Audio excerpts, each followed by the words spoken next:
Good morning students. Last lecture में हमने extra embryonic membranes, yolk sac, amnion और chorion का डेवलपमेंट के बारे में पढ़ा था। आज के लेक्चर में हम एलेंटोइस के डेवलपमेंट के बारे में पढ़ेंगे। Development of allantois. इंक्यूबेशन के लगभग तीसरे दिन एम्ब्रियो की पोस्टीरियर इंटेस्टाइन की वेंट्रल साइड में जो स्प्लैंक्नोप्लूरा होती है उसके द्वारा एक सैक लाइक आउटग्रोथ डेवलप होती है जिसे एलेंटोइस कहते हैं। ये जो एलेंटोइस होती है इसमें जो इनर लेयर होती है वो एंडोडर्म की होती है और जो आउटर लेयर होती है वो स्प्लैंक्निक मेसोडर्म की होती है। The allantois enlarge very rapidly from the 4th day to the 10th day of incubation. It penetrates into the extraembryonic coelom, into the space between the yolk sac, the amnion and the chorion.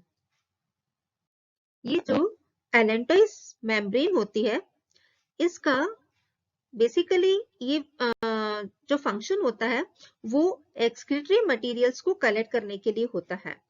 Allantois का जो distal part होता है वो embryo की hind gut के साथ एक stock के साथ जुड़ा रहता है जिसे एलेंटोइक स्टॉक कहते हैं।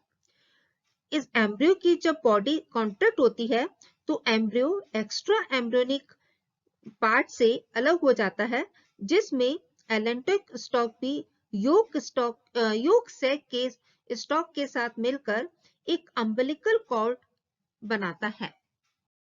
The distal part of allantois penetrates between the amnion and yolk sac on one side and the chorion on the other side. ये जो allantois का जो part होता है ये amnion और yolk sac के बीच में penetrate होता जाता है। By the 4th and 10th day of incubation period, the allantois spreads rapidly and completely covers the coelomic space. जैसे कि हमने उसमें सीलोमिक एम्ब्रियोनिक सीलोमिक कैविटी देखी थी, उस कैविटी में ये एलेंटोइस फटाफट से उसमें फैल जाता है।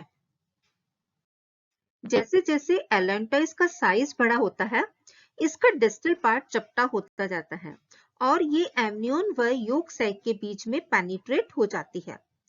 इस कारण स्प्लैंक्निक मेसोडर्म सोमेटिक मेसोडर्म के पास आ जाती है। ये दोनों मेसोडर्म लेयर फ्यूज्ड हो जाते हैं जिसे एलेंटोकोरियन कहते हैं। इसी समय कोरियो एलेंटोइक फट जाती है। इस प्रकार ये एल्बुमिन के कांटेक्ट में आने पर एल्बुमिन युक्त एल्बुमिन सैक का निर्माण करती है और ये पानी और एल्बुमिन के एब्सॉर्प्शन में सहायता करते हैं।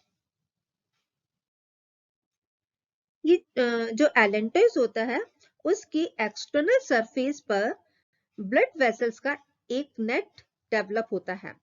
ये जो नेट होता है एम्ब्रियो के साथ अम्बिलिकल कॉर्ड तथा एलेंटोइस के साथ जो ब्लड वेसल्स होती हैं उनके साथ जुड़ा रहता है। कोरियो एलेंटोइक जो सर्कुलेटरी सिस्टम होता है वो तब तक चालू रहता है जब तक कि जो चूजा जो होता है वो एग के कवच को तोड़कर बाहर नहीं आ जाता। इसके बाद अम्बिलिकल वेसल्स जो होती हैं वो क्लोज हो जाती हैं और एलेंटोइस ड्राई हो जाता है और जो यंग चिक होता है उससे ये अलग हो जाता है और हैचिंग के समय एलेंटोइक वेसिकल जो होता है एलेंटोइक स्टॉक से अलग हो जाता है और टूटे हुए शेल के साथ लगा रह जाता है। इसको हम डायग्राम से समझ सकते हैं। ये जो आउटर मोस्ट कवरिंग है जिसे हम कोरियन कहते हैं, ये जो बिल्कुल बाहर की तरफ है, और फिर ये जो पार्ट है इसको हम एम्ब्रियो कहते हैं। ये वाला पार्ट एम्ब्रियो, और एम्ब्रियो के बाहर जो हम देखते हैं ये एमनियोटिक कैविटी है ब्लू कलर की, और ये लेयर जो है ये वाली इसको हम एमनियोन कहते हैं। इस एमनियोन और इस कोरियन के बीच में ये जो है ये यहां से ये एमनियोन है, ये ये एमनियोन और इस कोरियोन के बीच में ये एलेंटोइक मेम्ब्रेन जो होती है वो डेवलप हो रही है। ये एलेंटोइस है। तो इस तरह से इसका डेवलपमेंट होता है। इस डायग्राम में हम सभी एक्स्ट्रा एम्ब्रियोनिक मेम्ब्रेन्स को देख सकते हैं एक कंप्लीट डेवलपमेंट के बाद। फर्स्ट ये योक प्रेजेंट है जिसे हम योक सैक कहते हैं, योक सैक। फिर उसके बाद हम देखते हैं कि ये जो आउटर मोस्ट कवरिंग है, इस आउटर मोस्ट कवरिंग को हम कोरियोन कहते हैं।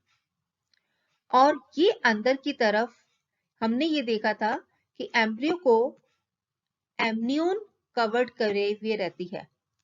ये एम्ब्रियो है और इसके ये बाहर ये एमनियोन मेम्ब्रेन प्रेजेंट है।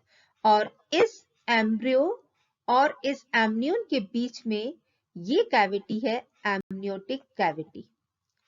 इस एमनियोटिक कैविटी में एमनियोटिक फ्लूइड भरा रहता है। अब जो एलेंटोइस होता है वो एलेंटोइस इस एलेंटोइक स्टॉक के साथ जुड़ा रहता है और ये डेवलप होता है दो मेम्ब्रेन्स के बीच में। इन कोरियोन और एमनियोन के बीच में ये कैविटी प्रेजेंट होती है एक्स्ट्रा एम्ब्रियोनिक सीलोम, जिसे हम बोलते हैं एक्स्ट्रा एम्ब्रियोनिक सीलोम। इसके बीच में ये एलेंटोइस जो एलेंटोइक मेम्ब्रेन होती है वो डेवलप होती है। और जब ये इसकी जो बाहर की मेम्ब्रेन है कोरियोन के साथ जुड़ती है तो हम उसको बोलते हैं chorio allantoic membrane, chorio allantoic membrane. और एक जो होती है वो इसके साथ जुड़ी रहती है एक्स्ट्रा एम्ब्रियोनिक मेम्ब्रेन के साथ, ये पूरी इसके साथ जुड़ी हुई है।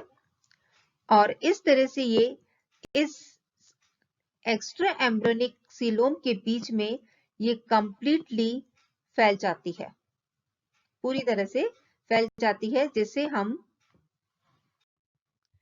एलेंटोइक कैविटी कहते हैं, एलेंटोइक कैविटी। तो इस तरह से बाहर कोरियोन, फिर ये एलेंटोइक कैविटी है और ये फिर एमनियोन है जिसके अंदर एमनियोटिक कैविटी है and fourth is yolk sac.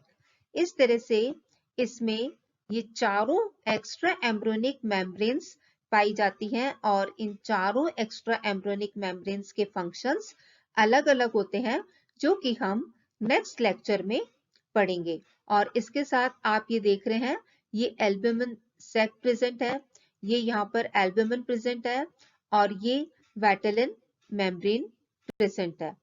तो इस तरह से इन चारों एक्स्ट्रा एम्ब्रियोनिक मेम्ब्रेन्स का डेवलपमेंट होता है। तो स्टूडेंट्स, आज के लेक्चर में हमने डेवलपमेंट ऑफ एलेंटोइस मेम्ब्रेन के बारे में पढ़ा कि किस तरह से वो कोरियोन और एमनियोन के बीच जो एक्स्ट्रा एम्ब्रियोनिक सीलोम पाई जाती है उसमें वो फैल जाती है। और इस तरह से हमने आज तक चारों एक्स्ट्रा एम्ब्रियोनिक मेम्ब्रेन्स के डेवलपमेंट को देखा कि किस तरह से वो डेवलपिंग एम्ब्रियो के साथ साथ ये चारों एक्स्ट्रा एम्ब्रियोनिक मेम्ब्रेन्स भी डेवलप होती हैं। अब हम नेक्स्ट लेक्चर में ये जो एक्स्ट्रा एम्ब्रियोनिक मेम्ब्रेन्स डेवलप हुई हैं उनके फंक्शंस के बारे में पढ़ेंगे। Okay, thanks class.